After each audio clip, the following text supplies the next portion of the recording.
में मैं आपका स्वागत करता हूं। समास में पूर्व निपात या पर निपात आज पढ़ेंगे। पूर्व निपात मतलब कम से कम दो पदों का समास होता है, तो एक पद पूर्व होगा और एक पर में बाद में होगा। तो समास में किस पद को हम पहले रखें, यानी पूर्व निपात किसका करें और किस पद को बाद में रखें, इसका सिस्टम है, इसका नियम है। व्याकरण कहते ही उसको है जो नियमों से बंधा हुआ हो। तो भैया समास में दो पद, तीन पद, चार पद का भी समास होता है, जिससे राम भरत लक्ष्मण शत्रुघ्न युधिष्ठिर भीम अर्जुन नकुल सहदेवा, पांच पांच पदों का समास है। तो किसको पहले रखें? तो कहते हैं कि भैया जो जेठ भाई हो उसको पहले रखें, है ना। ऐसे देखिए राम लक्ष्मण में लक्ष्मण रामो नहीं कहते हैं, राम को पहले रखते हैं। तो पूर्व निपात और पर निपात के कुछ सूत्र हैं, कुछ नियम है समास शास्त्र में। वैसे भी देखिए जब ब्याह काज होता है झा जी, तो 7 फेरे लेते हैं लोग। 7 फेरे में कुछ फेरों में कन्या आगे आगे चलती है, कुछ फेरों में दुल्हा आगे आगे चलता है। तो कितने फेरों में दुल्हा आगे बढ़ेगा, आगे आगे चल करके फेरा लेगा, फिर कितने में दुल्हन लेगी। जब घर में आपकी दुल्ही उतरती है तो हाँ, दुल्हन का पूर्व निपात होता है, दुल्हन आगे आगे चलती है और दुल्हा का पर निपात होता है। माने दुल्हा, हाँ अच्छा कहा, तुम्हारा ब्याह नहीं बका है। हाँ तो इसीलिए नहीं जानते आप साहब, भैया से पूछो। हाँ जब तो ये होता है व्याकरण गंगा का एपिसोड नंबर 13। आज हम लोग पढ़ेंगे कौन पहले रहेगा और कौन बाद में, यानी समास में किस पद का पूर्व निपात होगा और किस पद का पर निपात होगा ना। तो आइए शुरुआत करते हैं। पहले जान लो उपसर्जनम पूर्वम एक सूत्र है। यह सूत्र सिर्फ इतना करने आया ही है कि समास में उपसर्जन संज्ञक जो शब्द होगा उसका प्रयोग पहले होता है। पूर्व निपात माने पहले आना, झा जी पूर्व निपात माने तो उपसर्जनम। अब कोई आपसे पूछेगा कि भाई समास में जिसको आप पहले रख रहे हैं तो पहले रखा जाए, इसके लिए भी नियम है। सूत्र कौन सा है पहले रखने का? पूर्व निपात का सूत्र क्या है? तो ये तो आपको उपसर्जनम पूर्वम समास में यही सवाल बनेगा कि उपसर्जन संज्ञा होने के बाद उपसर्जन संज्ञा का पूर्व निपात करने के लिए कौन सा सूत्र है? पूर्व निपात, समझ गए? पूर्व निपात माने पहले आना। दो पदों का समास हो, जैसे पूर्वम भूता में पूर्वम पहले है, लौकिक विग्रह में पूर्वम भूता बोलते हैं, लेकिन जब समास करते हैं तो भूतपूर्वा बोलते हैं। आप समझ गए? यानी आप पूर्वम भूता ऐसा विग्रह करते हैं, लेकिन आप जब समास करते हैं तो भूतपूर्वा करते हैं। तो यार ये जो भूता बाद में था, ये समास होने के बाद भूता पहले आ गया। ऐसे आप देखिए एक दंता नाम राजा, आप ऐसा विग्रह करते हैं, बोलो हाँ करते हैं, लेकिन जब समास बनाते हैं तो राजदंता बनाते हैं। बोलो, इसका मतलब हो, इधर आओ यार। हाँ तो अब ये पूर्वम भूता में जो भूता पर में था उसका पूर्व में आ गया भूतपूर्वा में। देखिए समास होने के बाद भूत पहले आ गया। यहाँ दंता नाम राजा में राजा बाद में है, लेकिन यहाँ विग्रह में बाद में है, लेकिन बाद पहले आ गया, समास होने के बाद पूर्व निपात हो गया। तो कौन सा शब्द बाद में रहेगा समास में, कौन सा पहले रहेगा? बाद में रहने को हम पर निपात कहेंगे, पहले रखने को हम पूर्व निपात कहेंगे। निपात माने रखना या पतना, गिरना, रखना, स्थापित करना, है ना। ये देखिए पहले सूत्र, इसी का उदाहरण आ गया, राजदंतादिशु परम, राजदंतादिशु परम। इस सूत्र से राजदंतादिगण पठित शब्दों में गण बनाया है पाणिनि ने। तो राजदंतादिगण में कहा कि इन शब्दों में जो उपसर्जन संज्ञक का जो होगा, उपसर्जन संज्ञक जो होगा उसको परे माने बाद में प्रयोग होता है। जैसे राजदंता, यहाँ दंत शब्द क्या है? दंत शब्द की उपसर्जन संज्ञा है, लेकिन इस सूत्र से उसका पर निपात हुआ। देखिए राजदंता करते हैं ना आप, और इसका विग्रह करते हैं दंता नाम, दांतों में जो राजा है, दांतों का राजा, दंता नाम दांतों का राजा, तो राजदंता बना। यहाँ दंता नाम पहले है, दंता नाम, और राजा बाद में है, तो बनना चाहिए इसको दंत राजा। क्यों गुरुजी? दंता नाम राजा, दंत राजा बनना चाहिए। लेकिन यह सूत्र कहा राजदंतादिश परम, सूत्र कहता है कि भैया राजदंतादिगण पठित शब्दों में जो उपसर्जन संज्ञक पद का प्रयोग बाद में यानी पर निपात हो। क्या निपात हो? तो हम लोग इस वीडियो में पढ़ रहे हैं कि किस किस पद का पर निपात होगा, किसका पूर्व निपात होगा। तो पहले पर निपात के लिए राजदंतादिश परम, परम माने बाद में, राजदंतादिगण में पठित शब्दों का बाद में प्रयोग हो। हाँ तो राजदंता में दंत शब्द उपसर्जन संज्ञक है, तो जो उपसर्जन संज्ञक है यदि हर उपसर्जन संज्ञक पूर्व में ही आएगा तब तो यहाँ दंत को पहले आना चाहिए।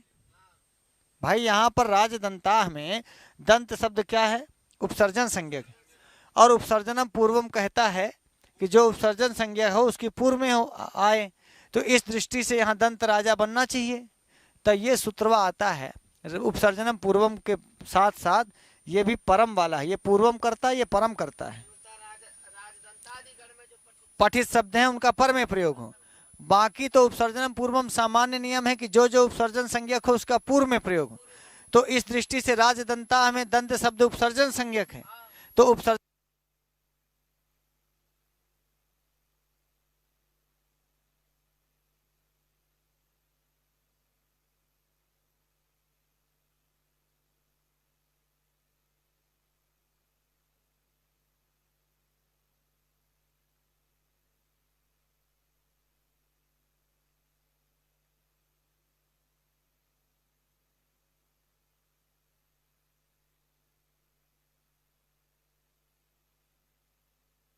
तो राजदंतादिगण में जो पठित शब्द है उनका क्या होगा?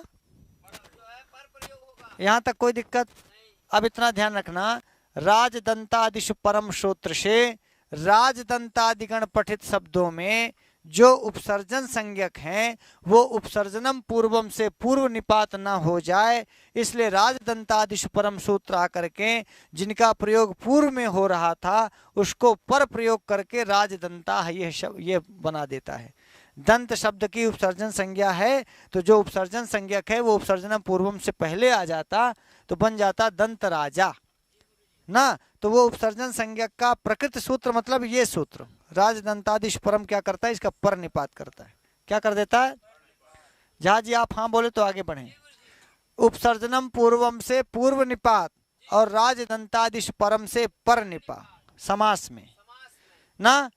तो आप देखिए ये कोई पूछेगा कि भैया पर निपात करने वाला कोई सूत्र बताओ, तो मतलब हो गया कि राजदंतादि एक गण है, इस गण में 4, 6, 10, 20, 25, 50 शब्द गिने गए हैं, तो उतने शब्द उन शब्दों में दंत शब्द भी है।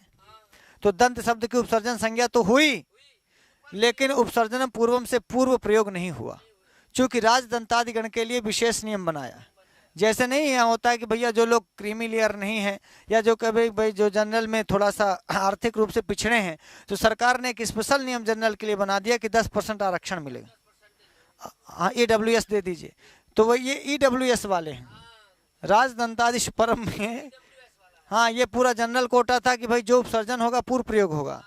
तो फिर मोदी जी ने एक नियम बनाया, पाणिनि जी ने, मोदी जी ने EWS वाला नियम बनाया और पाणिनि ने कहा कि ये 10% को आरक्षण दे दो भैया, ये लोग पर में भी हो सकते हैं लेकिन राजदंतादिगण में आने चाहिए। जैसे उन्होंने मोदी ने कहा कि भाई आर्थिक श्रेणी से पिछड़े होने चाहिए, 8 लाख 10 लाख क्या तो बनाए हैं उनका कि इससे यदि कम आयु वाले हैं, कमजोर होंगे तो उनको क्या कर देंगे?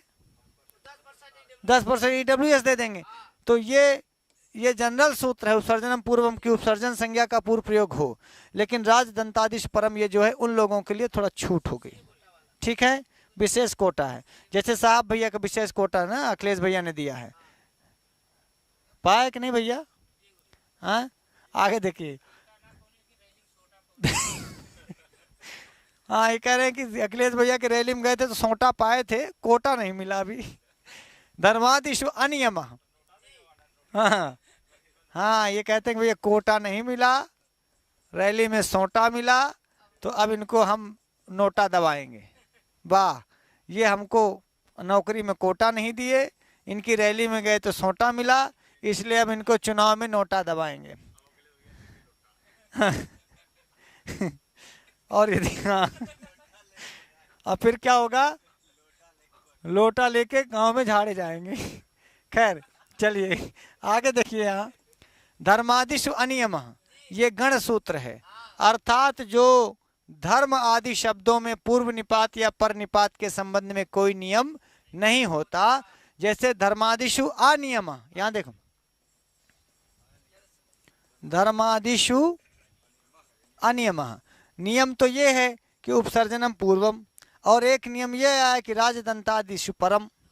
अब कौन पूर्व हो कौन पर हो, एक नियम धर्मादिशु अनियम, ये भी आरक्षण कोटे का नियम है। इन्होंने कहा कि यदि धर्म आदि शब्दों में पूर्व निपात या पर निपात का संबंध में कोई नियम नहीं होता, चाहे पूर्व में रहे चाहे पर में रहे ना।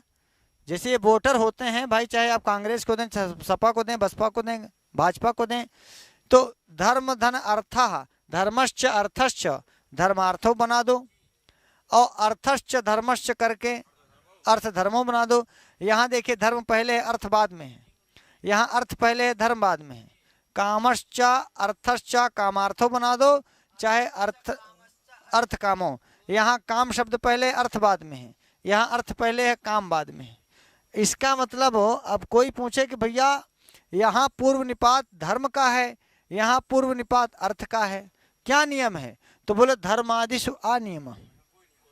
यदि नियम होता कि भैया धर्म शब्द पहले रहेगा तो धर्मार्थो भर बनता, अर्थ धर्मो नहीं बनता। द्वंद्व समास में धर्म शब्द का अर्थ शब्द के साथ समास होने पर धर्मार्थो भी उतना ही सही है जितना अर्थ धर्मो सही, यानी ये दोनों सही हैं। इनमें पूर्व निपात के संदर्भ में धर्मादिषु अनियमः कहता है, यदि धर्म शब्द आ जाए, अर्थ शब्द आ जाए, काम शब्द आ जाए, मोक्ष शब्द आ जाए, ये धर्मादि के अंतर्गत धर्म अर्थ काम मोक्ष इत्यादि आ जाते हैं।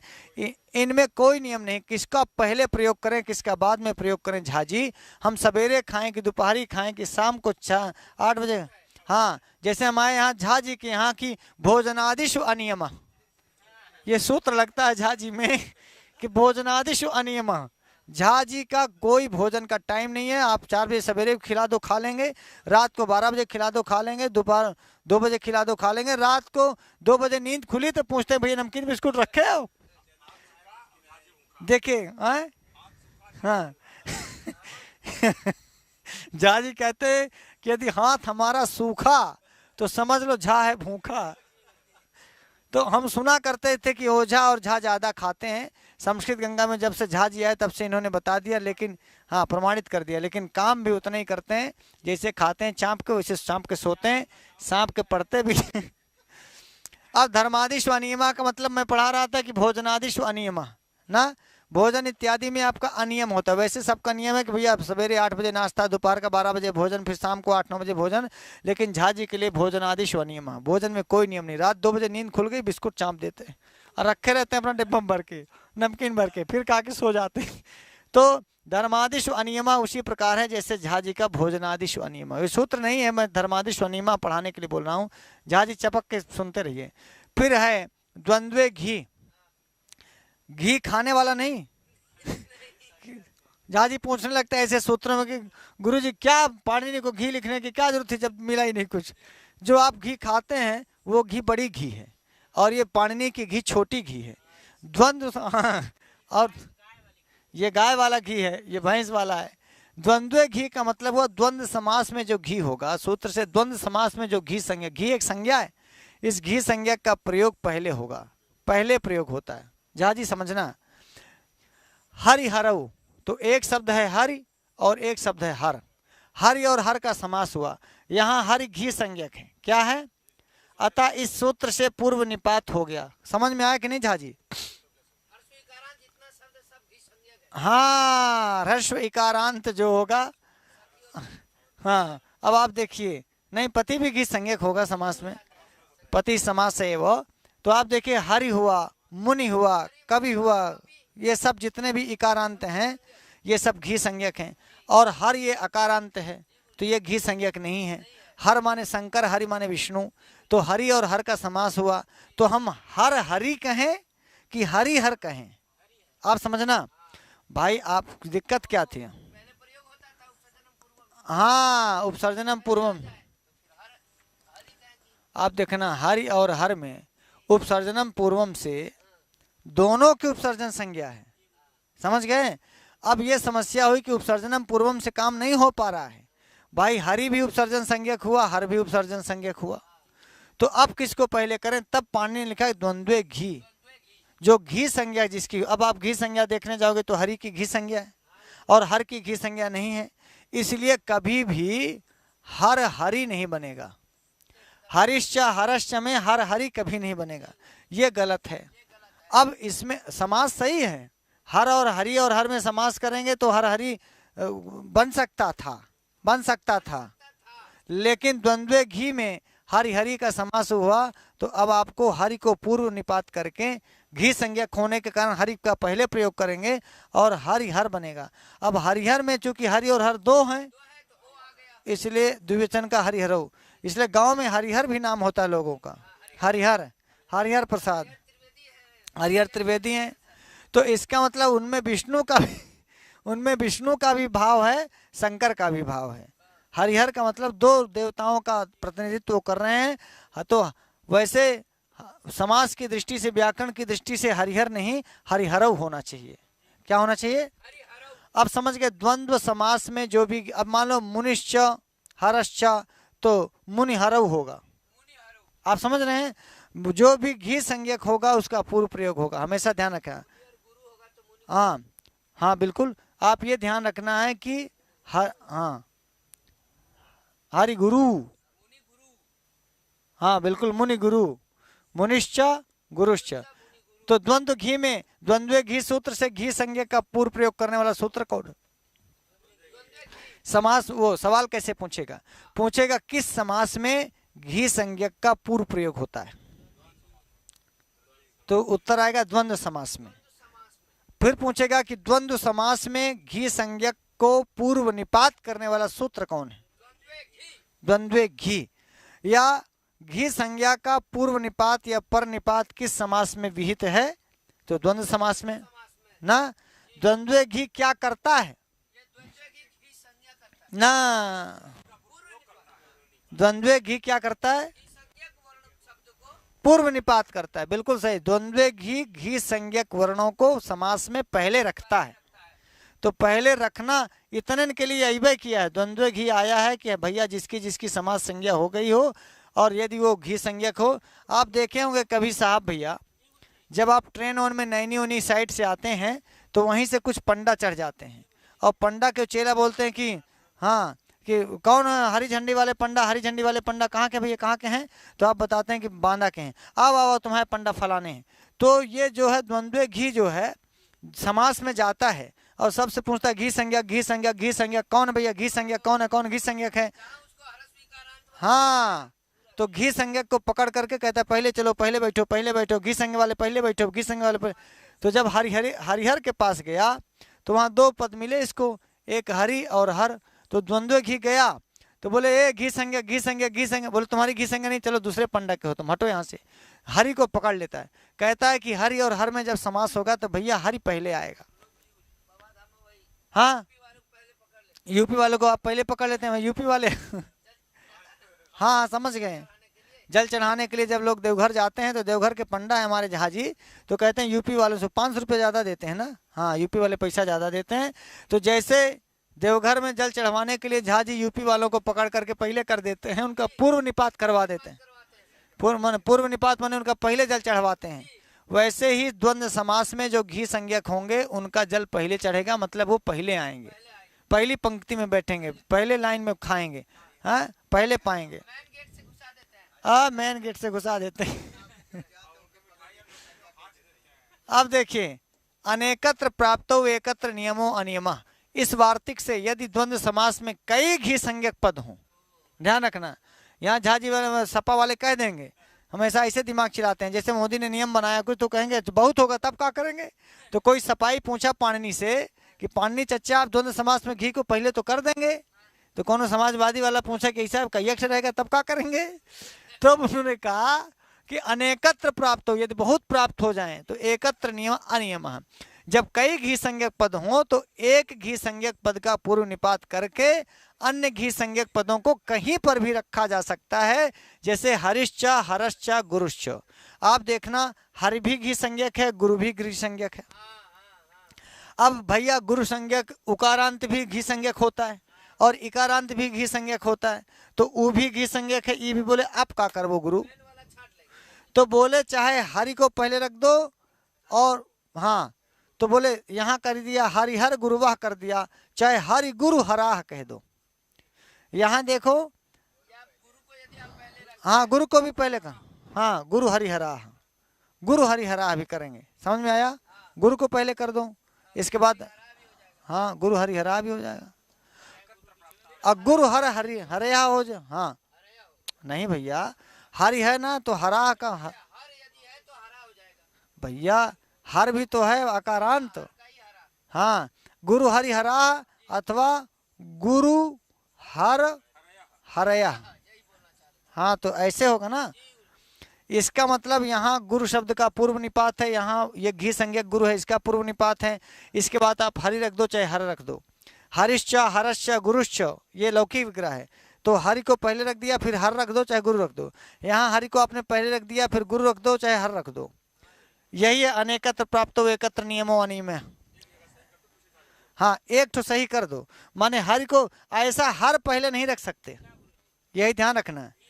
हाँ, वो घी नाय है, ये माठा है। हरि हर गुरु में ये घी है और गुरु भी घी है, तो अब ये क्या, ये माठा समझ लो। तो माठा आप कहीं किसी को दे दो, गांव में आप माठा कोई लेने आए, चाहे भाजपा वाले माठा ले आए, सपा वाले दे देंगे, माठा दे देंगे, लेकिन घी पहले रखेंगे। जैसे सपा वालों में जैसे आजम इनका घी है, इसको पहले रखेंगे, ओके बाद कोई आए अपना ले जाओ। हाँ, हरि यहाँ पहले है, इसके बाद हर रख दो चाहे गुरु रख दो। यहाँ हर रख दिया फिर गुरु रख दिया, हरि के बाद यहाँ गुरु रखा फिर हर लिख दिया। पहले गुरु रख सकते हो फिर हरि रख दो, कोई दिक्कत नहीं, हर रख दो लास्ट में। यहाँ गुरु रखा फिर हर रख दो, हरि रख दो, समझ गए। यानी द्वंद्वे घी से यदि एक ही घी संज्ञक पद है तब तो कोई विवाद नहीं, द्वंद्व समास हो, द्वंद्व समास में चलेगा नियम। हाँ, अब यही भाव में ना घुसेड़ देना, वो ये नियम है कि द्वंद्व समास में घी संज्ञक का पहले प्रयोग हो। ठीक है, जारी वाले अंकल, तो ये प्रभा शंकर अंकल है, पढ़ते पढ़ते सो जाते हैं, इनका आधा दिमाग अपने बच्चा में लगा रहता है। अब भगवान लगता है इस बार सब लोग आशीर्वाद देना जुड़ौरा होने का, अब जो हो पता नहीं। अच्छा, तो आप देखिएगा यहाँ नियम ये है कि द्वंद्व समास में घी का पहले प्रयोग हो झाजी। और वैसे भी आपको माठा रखा और घी रखा हो, पहले क्या खाएंगे, पहले घी खाएंगे। तो ध्यान रखिएगा घी का पूर्व प्रयोग होता ही है जब आदमी के पास घी हो, तो कोनो माठा नहीं पीता है, हैं? तो द्वंद्व समास में जो घी संज्ञक होगा उसका पहले प्रयोग होगा ही, जैसे आप खाने में घी को पहले प्रयोग करते हैं। अब बोले कि यार घी ज़्यादा हो, गाय का घी हो, भैंसियों के घी हो, छेरी, हाँ, तो बोले तो कोई भी घी संज्ञक पद का आप पहले प्रयोग करके रख लो, लेकिन दोनों नियम द्वंद्व समास में ही लागू होंगे। और कहा द्वंद्व समास में ही घी संज्ञक का पूर्व निपात होता है, अन्यत्र नहीं। अन्यत्र जैसे विस्पष्टम पटु, विस्पष्ट पटु, यहाँ देखो पटु उकारांत है, घी संज्ञक है, तो पट विस्पष्टा नहीं हुआ, क्यों? क्योंकि यहाँ पर द्वंद्व समास नहीं है। तो आप ध्यान रखना कि द्वंद्व समास में घी को पहले रखना है, बाकी किसी कर्मधारय में, तत्पुरुष में, अव्ययी भाव इत्यादि में घी संज्ञक का पूर्व प्रयोग नहीं होगा, क्योंकि सूत्र में लिखा है द्वंद्वे घी। क्या लिखा है? द्वंद्वे का मतलब हुआ द्वंद्व समास से घी पूर्व निपाता, पूर्व निपात की निवृत्ति लेना है पहले से, तो द्वंद्व समास में ही घी का पूर्व निपात होगा। इसीलिए यह लाइन लिखी गई कि द्वंद्व समास में ही घी संज्ञक का पूर्व निपात होता है भैया, अन्यत्र माने अव्ययी भाव में नहीं, कर्मधारय में नहीं, द्विग में नहीं। और उदाहरण दिया विस्पष्टम पटु में, पटु क्या है भाई? इकारांत उकारांत घी होता है ना, रस्व ई हो या रस्व ऊ हो तो उसका क्या? हाँ, तो उकारांत होने से पटु क्या है? हाँ, तो घी संज्ञक है, लेकिन ये द्वंद्व समास में नहीं है। हाँ, इसीलिए पटु देखो यहाँ पहले है बाद में है, तो आप ये कहेंगे कि भैया यहाँ तो विस्पष्ट, पटु में पटु घी संज्ञक है तो पटु विस्पष्टा करिए। हाँ, तो आप बताइएगा भैया केवल द्वंद्व समास में होगा हर जगह?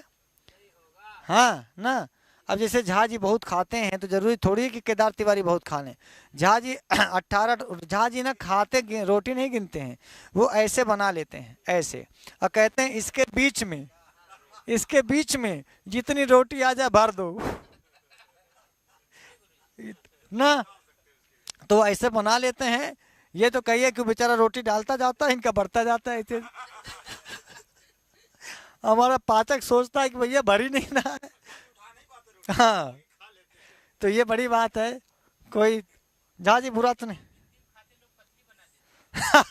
हाँ, झा जी बोले पहले हम गिनते थे तो कहते थे 18 हमारे लिए रोटी बनाओ, तो पाचक थोड़ा सा हंसी मजाक मस्खरा है, तो वो हाँ केवल वो पहले 18 रोटी नहीं बनाता था, वो जो है 4 रोटी को ही 18 बना देता था। 4 रोटी के लाएगा छोटा छोटा करके 18 बना दे। तब इन्होंने कहा कि नहीं हम तौल के खाएंगे। तो अब वो ऐसे बना लेते हैं, बोले इसी में भर दो। तो अच्छा है, द्वंद्व समास में घी का पूर्व निपात आ गया। ये लिखा है आजाद्य दंतम, इस सूत्र से जो शब्द आजादी भी में हो, आजादी का मतलब अच आदि में हो, अच माने स्वर, अच माने स्वर और आदि माने पहले, तो आजादी का मतलब जिन शब्दों में स्वर पहले हो, जिन शब्दों में आजादी, ध्यान रखना साहब भैया। हाँ तुम्हारा दिमाग आधा अखिलेश में टंगा रहा था। कहीं कि क्या कहते हैं कि जय अखिलेश, जय अखिलेश क्या बोलते थे? नहीं, कह रहे हैं कि जय हो गई थोड़ी सी मिस्टेक, जय अखिलेश, जय अखिलेश।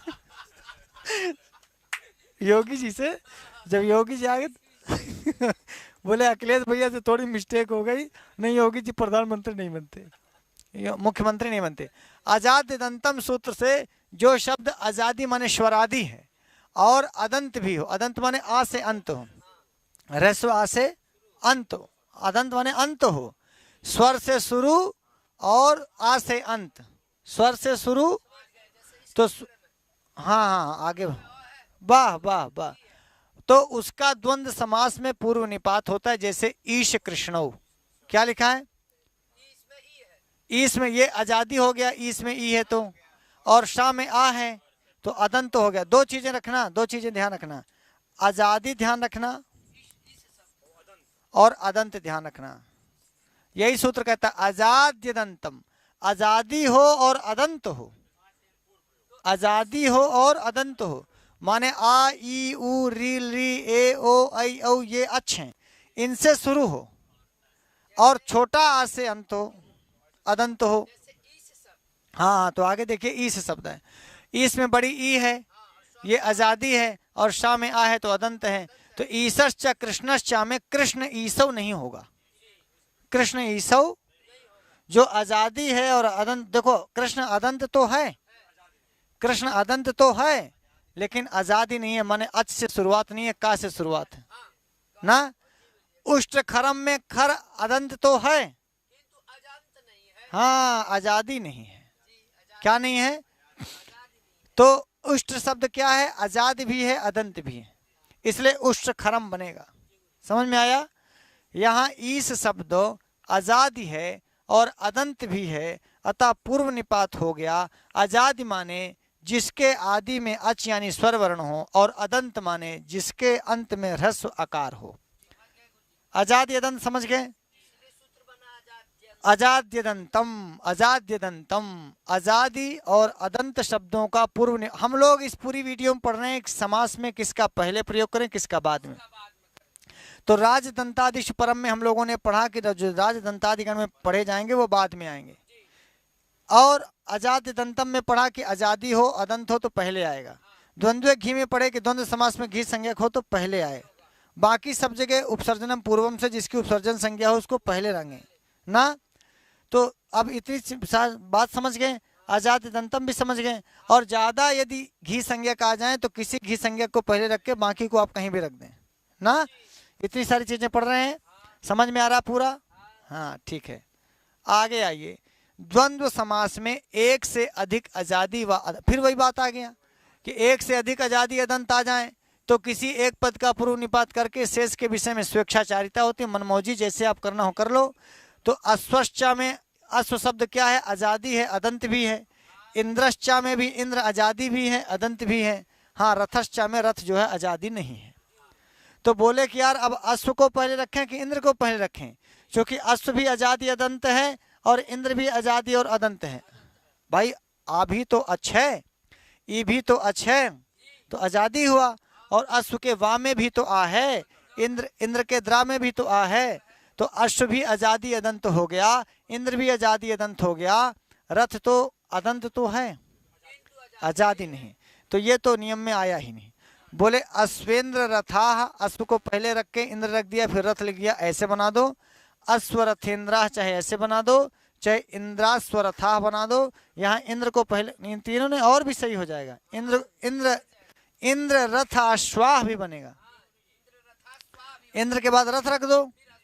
हाँ ये, हाँ एक आजादी अनंत को पहले रख दो, अश्व के बाद इंद्र रखा तब रथ रखा। यहाँ अश्व के बाद रथ रखा फिर इंद्र रखा। यहाँ इंद्र अश्व रथ रखा। अब एक और क्या बन जाएगा, इंद्र रथाश्वाह भी बन जाएगा। इंद्र को पहले रख दिया, फिर रथ रखा, फिर अश्व रखा। तीन पदों का समास हो रहा है, एक अश्व पद है, एक इंद्र है, एक रथ है। तो बोले अश्वेंद्र रथा, ये तो बन ही रहा है। अब जरूरी थोड़ी है कि जो विग्रह में अश्व पहले आ गया तो यही रहेगा। तो बोले कि द्वंद्व समास में ध्यान रखिएगा, जब एक से अधिक अजादी अदंत आ जाए। देखो पूर्व पक्ष में जो नियम बनता था ना, तो हमेशा से नियम में एक तो खोंच लगाने वाला, खुदियाने वाला रहता था।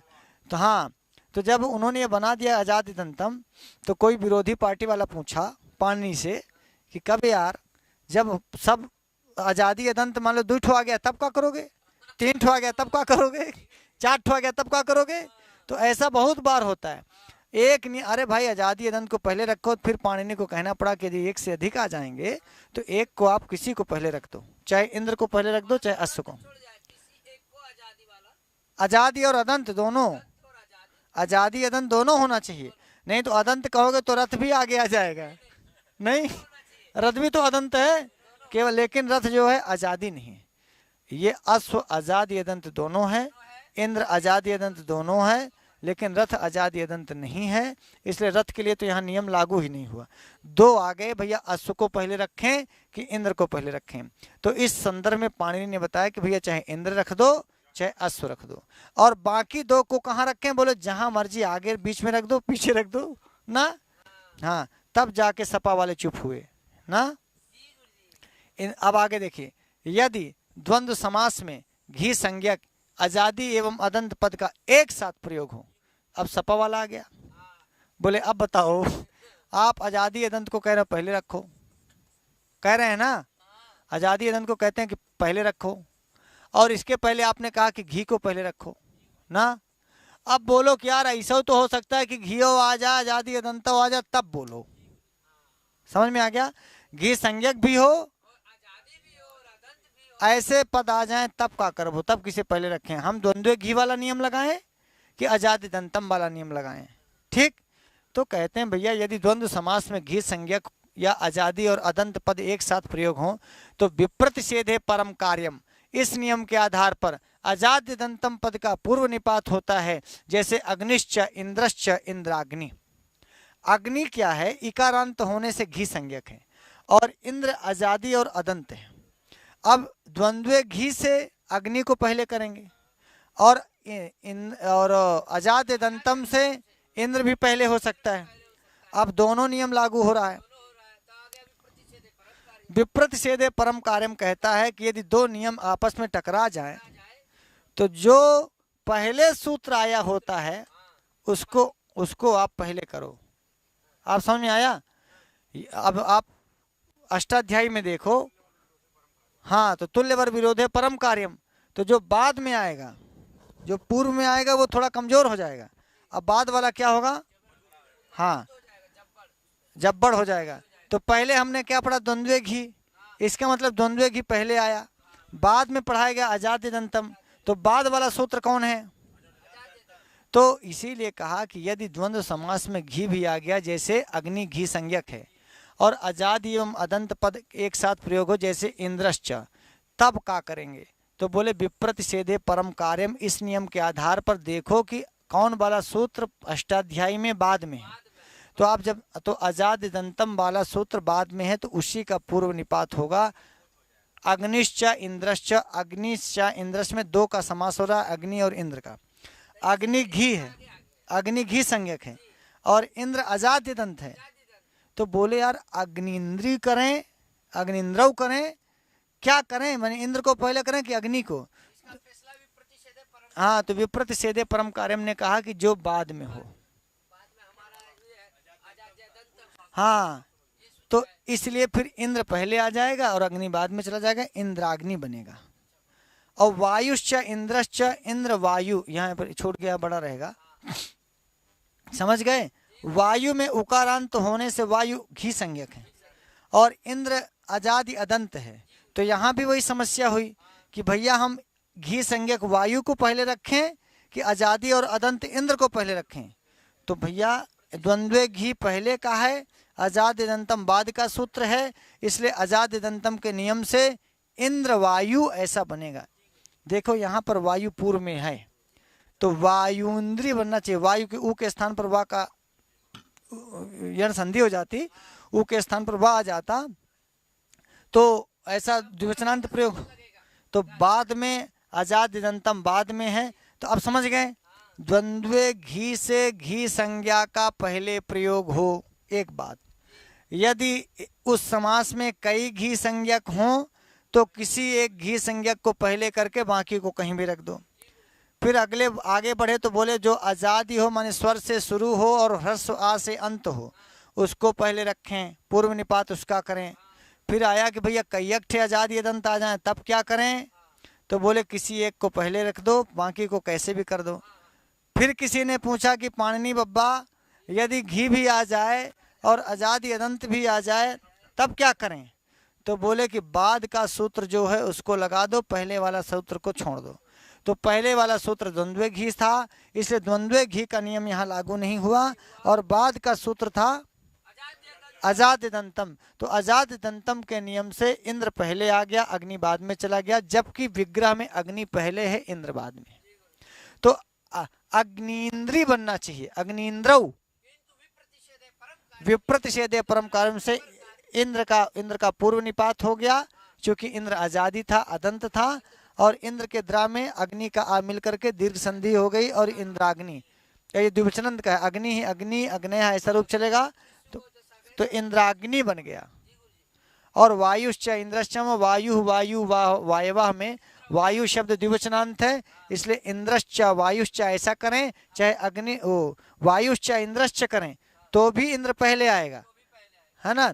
इस विग्रह से कोई मतलब नहीं, मतलब है अजाद्य दंतम ना। तो यही आपको ध्यान रखना है कि आज हम लोग पढ़ रहे थे किसका पूर्व निपात हो किसका पर निपात ना। एक और मजेदार बात आएगी भैया, आजादी व अदंत, आजादी का मतलब हुआ स्वर आदि में हो, अदंत का मतलब ह्रस्व अकारांत शब्द का ही पूर्व निपात होता है। अब अश्वाचा वृषाचा, अश्वावृषे या वृषास्वे, यहाँ अश्वापद आजादी तो है परंतु अदंत नहीं, अतः अश्वापद का पूर्व निपात के विषय में स्वेच्छाचारिता है। समझ में आया भैया। भैया यहाँ अश्वा शब्द आया ना, अश्व माने घोड़ी, अश्व शब्द होता तो अदंत हो जाता, अश्व में आदंत है, ये बड़ा आ है ना लास्ट में, और वृषा में भी बड़ा आ है, तो ये जो है अश्वा शब्द आजादी तो है लेकिन अदंत नहीं है। और आजाद दंतम सूत्र दोनों नियम एक साथ करता है ना। भैया टिकट उसको देंगे जो सपाई भी हो और पैसा भी दे, बोलवा हो, तो दोनों नियम साथ में लागू। साहब भैया सोच में पड़ जाते, नहीं साहब ये करें, नियम ये नहीं है, नियम ये है कि यादव पहले हो और पैसा भी दे नो। खैर मैं हंसने के लिए कह रहा हूँ, हमारे सामने एकदम कट्टर समर्थक सपा के बैठे हैं साहब भैया, इसलिए पढ़ाते पढ़ाते मैं पार्टी का नाम ले लेता हूँ, वैसे हम केवल समझाने की दृष्टि से कहता हूँ ना। हाँ, तो आपको ये समझ में आया कि आजादी व अदंत में ह्रस्व अकारांत शब्द का ही पूर्व निपात होता है, तो ये पकड़ना है ह्रस्व अकारांत। अब यदि आकारांत हो जाए, जैसे भैया अश्वा में बड़ा आ है, तो ये अश्वा शब्द आजादी तो है लेकिन अदंत नहीं, तब क्या करें, तो बोले चाहे अश्वा को पहले रख दो चाहे वृषा को। जो देखो अश्वा वृषे भी बना और वृषास्वे भी बना, ये कहाँ का है, बालिका बालिके। द्विवचनांत में वृषा अश्वा का अश्वे बनेगा और वृषा का वृषे बने। हाँ वही तो कहे हैं कि आजादी तो है, अश्वा शब्द यहाँ आजादी तो है परंतु अदंत नहीं है, इसलिए अश्वा पहले भी रख सकते हैं और बाद में भी रख सकते हैं, इसलिए दो रूप बनेगा, अश्वा वृषे भी सही है, वृषास्वे भी सही है। समझ गए। इसका मतलब ये हुआ केवल आजादी होने से नियम नहीं लगेगा, ना केवल अदंत होने से नियम लगेगा। आप हर वो रथ वाले में देखा आपने कि रथ अदंत तो था लेकिन आजादी नहीं था, तो रथ को पहले नहीं किया आपने। यानी अजाद दंतम दोनों चीजें कहता है कि भैया आजादी भी चाहिए, अदंत भी चाहिए। तो अश्वा शब्द आजादी तो था, माने स्वर से शुरू तो हो रहा, लेकिन छोटा आ से अंत नहीं है, छोटा आ से अंत होना चाहिए। हाँ, अदंत माने स्वेच्छाचारिता का मतलब हुआ आपकी इच्छा। हाँ, तो एक बार जब अश्वाचा वृषाचा का हम लोगों ने बनाया तो अश्वा वृषे में अश्वा को पहले रख दिया। तो बोले यार फिर यदि आप अश्वा वृषे भर बनाएंगे तो कोई वृषाश्व लिख देगा तो गलत हो जाएगा। बोले नहीं नहीं, गलत नहीं होगा, चाहे अश्वा को पहले रखो चाहे वृषा को पहले रखो, जब यहाँ कोई नियम ही नहीं लागू हुआ। भाई आजाद यदंत नहीं, देखो ना अश्वा घी संज्ञक है, बोलो अश्वा घी संज्ञक होता तो पहले हो जाता, इकारांत उकारांत नहीं तो घी संज्ञा नहीं है। अरे भैया तो आजादी नहीं है ना, अदंत तो अदंत आजादी नहीं है, तो भी स्वेच्छाचारिता का मतलब तभी तो कहा कि वृषा को पहले रखो चाहे अश्वा को पहले रखो, स्वेच्छाचारिता ना कह दिया, तो मतलब यहाँ अश्वा आजादी होने से पहले नहीं आया है। मतलब ये नियम कुल मिला के आजाद दंतम नियम यहाँ लागू ही नहीं होगा ना, झाजी समझना ना, तो द्वंद्व घी लागू हुआ और ना आजाद दंतम। हाँ, चूंकि ना अश्वा शब्द अदंत नहीं, छोटा आ से अंत नहीं है, वृषा में भी अच नहीं है, नहीं अच भी नहीं है और अदंत भी नहीं है। इसमें आधा नियम 50% तो यहाँ मिल रहा है, नियम 50% नियम नहीं मिला। हाँ, अदंत नहीं है, आजादी तो है अश्वा, अश्वा पद आजादी तो है पर अदंत नहीं है। और अश्वा पद के पूर्व निपात के विषय में यहाँ स्वेच्छाचारिता, चाहे तो अश्वा को पहले रखें चाहे बाद में रखें, कोई दिक्कत। अब और देखिए अल्पाचतरम, एक नया सूत्र आ गया। अल्पाचतरम ये भी द्वंद्व समास में काम करता है। अल्पाचतरम सूत्र कहता है कि द्वंद्व समास में अपेक्षाकृत कम अचों, माने जिसमें कम स्वर हो, कम स्वर वाले पदों का पूर्व प्रयोग होता है, पूर्व निपात होता है। झाजी ध्यान से सुनना, यहाँ शिवश्चा और केशवश्चा, शिव में आप मोटा मोटा देखें तो 2 अक्षर हैं, केशव में मोटा मोटा देखें तो 3 अक्षर हैं। हाँ, ये केशव मौर्य नहीं है केशव, हाँ नहीं तो आप बीजेपी वाले केशव मौर्य समझ लेंगे। शिवश्चा में शिव में 2 अक्षर मोटा मोटा दिख रहा है, केशव में 3 अक्षर दिख रहा है। तो अल्पाच तरम कहता है कि जिसमें कम अच हो, तो अच अच गिन लो, शा में ई है और वा में आ है, 2 अच हैं इसमें। और केशव में का में ए है, का में ए है, सा में आ है, वा में, तो इसमें 3 अच हैं। तो कम अच किसमें है? शिव में। तो कम अच वाले को पहले रखो। अल्पाचतरम यही है। अल्पाचतरम अल्प माने कम, अल्प माने कम, और अच माने स्वर, तो अल्पाच माने कम स्वर, कम स्वर वाले को आप पहले रखिए। तो हम केशव में 3 अच हैं, शिव में 2 अच हैं, बोलो हाँ, एक सा में ई एक वा में आ, तो 2 अच वाला शिव 3 अच वाला केशव। तो बोलो केशव शिवऊ करें कि शिव केशव करें, तो बोले जिसमें कम अच हो उसको पहले। हाँ, तो शिव वाले को पहले, ये जो अल्पसंख्यक कोटा है ये अल्पसंख्यक वाला है, केशव अधिक संख्या वाला अच था, तो अल्पसंख्यक कोटे में शिव को पूर्व प्रयोग हो गया। समझ में आ गया? ये देखो हमारे केदार तिवारी अल्पसंख्यक हैं ना, तो कह अच्छा अहमद अंसारी अल्पसंख्यक हैं, तो बोले जिसमें अल्प अच हो, जिसमें कम अच वाले को उसको पहले रखो, कम अच वाले को। तो इसीलिए देखा शिवश्च केशवश्च में शिव का पूर्व प्रयोग किया। क्यों? तो आप बता देना, पूछ लेगा परीक्षा में कि शिव केशव में शिव का पूर्व प्रयोग क्यों हुआ। हाँ, अल्प अच है, कम स्वर हैं, कम स्वर वाले को आपको पहले रखना है।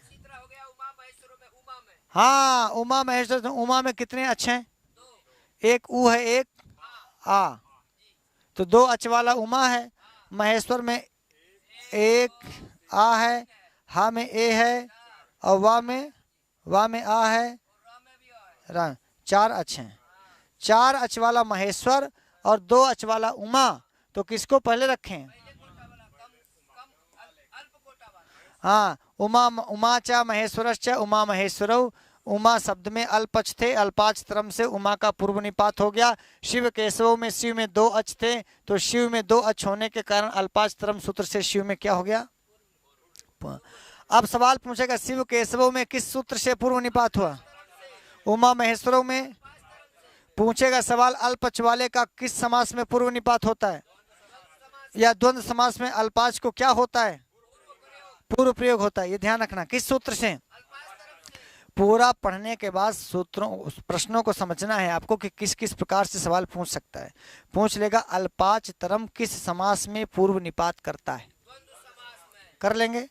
या अल्प अच का कहाँ निपात होगा, पूर्व में कि पर में, पूर्व में, किस समास में। उदाहरण देगा कि अल्पाच तरम का कोई उदाहरण बताओ। समझ में आ गया।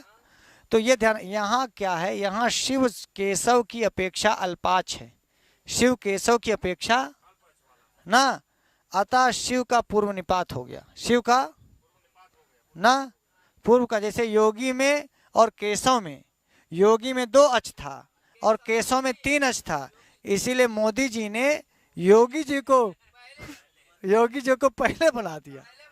यह भी आप कोई पूछे कि योगी आदित्यनाथ, योगी जो है क्यों मुख्यमंत्री बन गए, तो बोला अल्पाच, योगी में 2 अच हैं।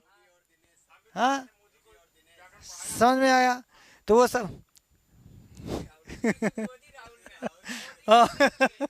अब ये कह रहे कि मोदी और राहुल गांधी में प्रधानमंत्री मोदी क्यों बन गए, क्योंकि मोदी अल्पाच। बिल्कुल सही बोले, मोदी में 2 अच हैं, एक मुआ में ओ और दा में ई। अल्पाच होने से मोदी प्रधानमंत्री बन गए, योगी मुख्यमंत्री बन गए। तो अल्पाच तरम सूत्र मोदी में भी लागू हुआ, योगी में भी। अखिलेश क्यों नहीं बन पाए मुख्यमंत्री, अधिक अच्छा है। अखिलेश को कहो कि अल्पाच ठीक है ठीक है, लो यहाँ तक कर लेंगे। तो मित्रों आज की लाइव क्लास में हम इतना ही। तो सुबह शाम 8 बजे लाइव आते हैं हम लोग, सुबह 8 बजे और शाम को 8 बजे, सुबह 8 बजे और इसको नहीं भूलना है आपको, सवेरे 8 बजे और शाम को 8 बजे। और संस्कृत गंगा स्कूल चैनल खुला है जिसमें 6 से 12 तक के बच्चों को पढ़ाया जाता है, यूपी बोर्ड में भी और सीबीएसई बोर्ड के भी। तो अभी बहुत सारे पाठ उसमें पढ़ रहे हैं, 6, 7, 8, 9, 10, 11, 12। यदि आपके बच्चे कोरोना पीड़ित हो गए हैं, कोरोना पीड़ित का मतलब कोरोना के मारे स्कूल नहीं जा पाए हैं, हाँ वह स्कूल नहीं जा पाए, तो शिक्षक आपके घर मोबाइल के द्वारा पढ़ाएगा।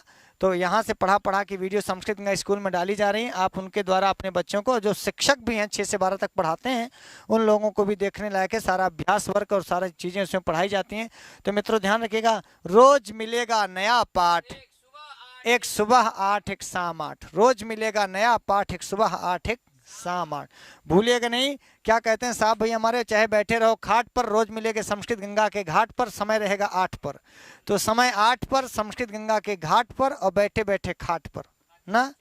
हाँ तो आज के लिए इतना ही। हम फिर नई वीडियो के साथ आपके सामने उपस्थित होंगे। तब तक के लिए नमः संस्कृताय। जहाँ रहें स्वस्थ रहें, व्यस्त रहें, मस्त रहें।